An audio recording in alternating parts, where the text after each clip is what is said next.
వాళ్ళకు నెలకు 5,000 రూపాయల గౌరవ వేతనం ఇవ్వాలని ఆంధ్రప్రదేశ్ జగన్ ప్రభుత్వం నిర్ణయించింది. ఈ పాస్టర్స్ ఎవరైతే ఉన్నారో, మీరు పాస్టర్లు అని ధృవీకరించేటటువంటి పత్రాలు, బాప్టిజం సర్టిఫికేట్ కానీ, బైబిల్ ట్రైనింగ్ సర్టిఫికేట్ కానీ, మీకు చర్చ్ ఉంది అనేటటువంటి సర్టిఫికేట్ కానీ, ఇలాంటి సర్టిఫికేట్స్ అన్నిటితో దరఖాస్తు చేసుకోవాల్సిందిగా ఆంధ్రప్రదేశ్ గవర్నమెంట్ వీళ్ళ నుంచి దరఖాస్తులు తీసుకుంది. ఈ దరఖాస్తులు కోరిన తర్వాత ఆంధ్రప్రదేశ్ వ్యాప్తంగా 13 జిల్లాల నుంచి 29,841 మంది పాస్టర్సు మేము పాస్టర్లమి అనేటటువంటి తమ వ్యక్తిగత అఫిడవిట్లతోటి బైబిల్ ట్రైనింగ్ తీసుకున్నటువంటి సర్టిఫికెట్లు కానీ, లేకపోతే బాప్టిజం తీసుకున్నటువంటి సర్టిఫికెట్లు, వాళ్ళ చర్చికి సంబంధించిన వివరాలన్నిటితో కూసుకొని దరఖాస్తు వేసుకోవడం జరిగింది. ఇక్కడే కథ అడ్డం జరిగింది.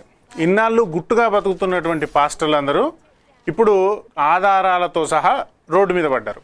ఈ ఆంధ్రప్రదేశ్లో గౌరవ వేతనం కోసం అప్లై చేసుకున్నటువంటి 29,841 మంది పాస్టర్లు ఎవరైతే ఉన్నారో, ఈ పాస్టర్లు